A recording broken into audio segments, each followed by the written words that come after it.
auditeurs, auditrices qui nous écoutent à travers le monde, par volonté d'espoir, votre étude maintenant rentre chez vous. Père Céleste, Dieu Alpha et Oméga, le commencement et la fin.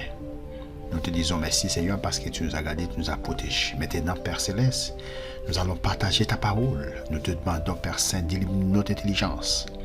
Nous te demandons Père Céleste d'illuminer notre esprit Seigneur afin que nous puissions partager ta parole. Parle Seigneur, ton serviteur écoute. Nous te prions en vertu de mérite. Mais au nom de Jésus ton Fils qui vit qui au siècle des siècles. Amen. Vous qui m'écoutez à travers le monde, je vous salue encore dans le précieux nom de Seigneur et Sauveur Jésus-Christ. Je vous remercie parce que vous avez partagé notre étude, parce que vous avez partagé nos études, parce que vous avez fait des commentaires et parce que vous avez abonné à notre page YouTube. Vous qui n'avez pas, n'est-ce pas, qui n'avez pas encore abonné, je vous conseille de vous abonner à ma chaîne YouTube et vous ne regretterez jamais. Donc aujourd'hui, nous allons continuer notre série d'études. Nous sommes en train d'étudier un thème, n'est-ce pas, qui est la doctrine biblique. Donc aujourd'hui, nous étudions, n'est-ce pas, le Dieu omnipotent. Nous avons déjà fait, n'est-ce pas, une première étude sur les dieux omnipotents. Nous allons continuer avec la deuxième partie. Nous avons, n'est-ce pas, une question qui est: la puissance de Dieu est-elle plus grande que la mort? Peut-elle sauver une âme de l'enfer? La puissance de Dieu est-elle plus grande que la mort? Est-ce que la puissance, bon Dieu, est plus grande que la mort? Est-ce qu'elle est capable de sauver une âme de l'enfer? Nous allons répondre verset 19 pour répondre à cette question.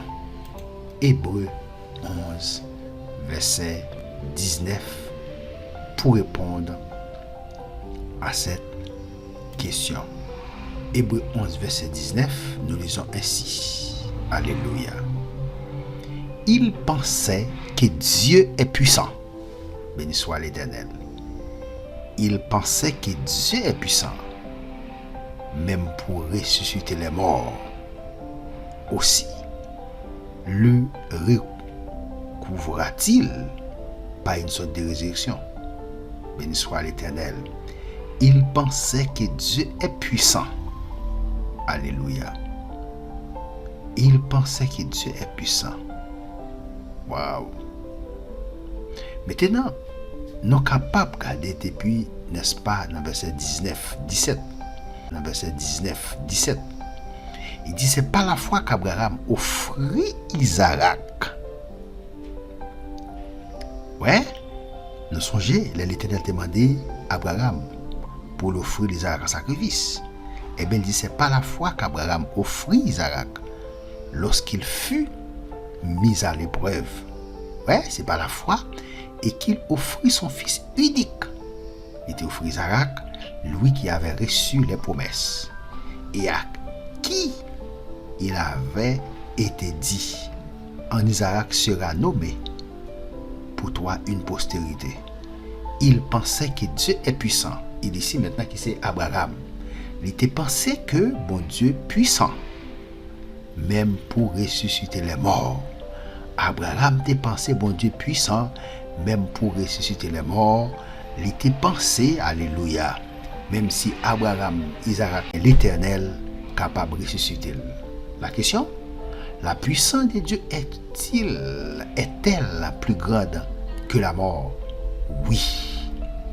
Oui, la puissance de Dieu est plus grande que la mort. Bon Dieu a une capacité, bon Dieu a une puissance pour le ressusciter mort. Peut-elle sauver une âme de l'enfer? Nous allons lire maintenant Romains 1, verset 16. Romains 1, verset 16.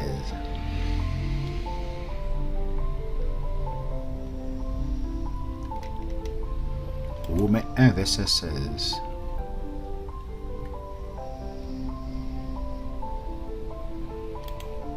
Romains 1, verset 16. Car je n'ai point honte de l'évangile. Ça, c'est la parole de l'apôtre Paul. Car je n'ai point honte de l'évangile, C'est une puissance de Dieu pour le salut de quiconque croit. Je ne prends pas de l'évangile. Mais par contre, l'évangile, c'est une puissance de Dieu pour le salut de quiconque croit. Du juge premièrement, puis du grec. Paul Clair, il dit l'évangile, c'est une puissance de Dieu, n'est-ce pas, pour le salut, pour sauver, n'est-ce pas, n'importe monde qui croit. Béni soit l'Éternel. La puissance de Dieu a-t-elle une limite? Est-ce que puissant bon Dieu a une limite? On regarde Job 42, verset 1-2. La puissance de Dieu a-t-elle une limite? La puissance de Dieu a-t-elle une limite? Job 42, verset 1-2. Il dit, Job répondit à l'Éternel et dit, je reconnais que tu peux tout. Well, on reconnaît ou capable de faire toute bagaille et que rien ne s'oppose à tes pensées. Moi reconnaître, Job dit l'Éternel, je reconnais que tu peux tout et que rien ne s'oppose à tes pensées. Moi reconnaître capable de faire toute bagaille, pas rien qui est capable d'opposer à penser. La puissance de Dieu a-t-elle une limite? Non. La puissance de Dieu n'a pas de limite. La puissance de Dieu est illimitée. Il est sans limite. Matthieu 19, verset 26. Alléluia. Matthieu 19, verset 26. Matthieu 19.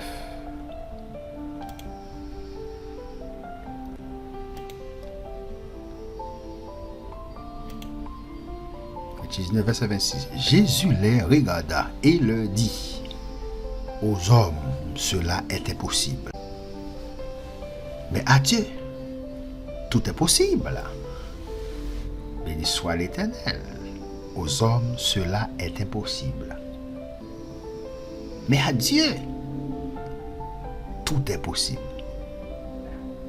À Dieu, tout est possible. Il est le Dieu de l'impossible. Il dit à Dieu, tout est possible. Toute bagaille possible. Avec pour le monde, il est impossible. Mais pour Dieu, toute bagaille possible. La puissance de Dieu a une limite? Non. La puissance de Dieu n'a pas de limite. La puissance de Dieu est illimitée. Il est sans limite. Donc, mettez-vous votre confiance dans la toute puissance de Dieu pour vos besoins personnels. Question, maintenant, je m'adresse à vous maintenant. Est-ce que vous mettez votre confiance dans la toute puissance de Dieu pour vos besoins personnels? Je m'adresse maintenant à vous. Est-ce que vous mettez toute confiance dans la puissance de Dieu pour besoins personnels ou yo? Est-ce que vous croyez pour Dieu qui a pouvoir, qui a puissance pour le bon job, ou même qui pas de travail, ou même qui perd du job, ou pas de travail? Ou croyez? Non. Ou mettez confiance dans bon Dieu, dans toute puissance de bon Dieu pour le capable de prendre soin. Ou même qui est malade, qui cherche la guérison, qui a besoin de guérison. Ou quoi dans toute puissance bon Dieu, n'est-ce pas, pour guérison? Faites des commentaires. Or, à celui qui par la puissance qui agit en nous peut faire infiniment au-delà de tout ce que nous demandons ou pensons. Le texte est clair. Il dit, à celui qui par la puissance qui agit en nous, il est capable de faire infiniment au-delà de tout ça, nos pensées. Oui, à lui la gloire dans l'Église et en Christ Jésus dans toutes les générations au siècle des siècles. Amen. Nous jouons ça dans Éphésiens 3, verset 20, 21. Que Dieu vous bénisse, que Dieu vous garde. Partagez mes études, faites des commentaires. Si vous n'avez pas encore abonné, je vous conseille d'abonner à ma chaîne YouTube. Vous ne regretterez jamais. Alléluia. Abonnez-vous à ma chaîne YouTube. Parce que notre but, notre objectif, c'est de partager l'évangile. C'est de partager la parole de Dieu. C'est de faire connaître l'évangile de Jésus-Christ. C'est mon but. C'est mon but principal. C'est mon objectif principal. Merci parce que vous avez abonné à ma chaîne YouTube. Je vous remercie parce que vous avez fait des commentaires, parce que vous avez aimé ma chaîne YouTube.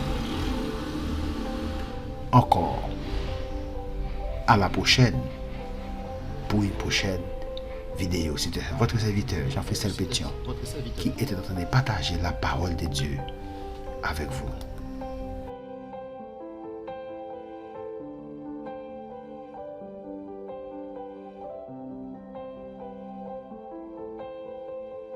Vous garde, qui vous protège, c'était votre serviteur.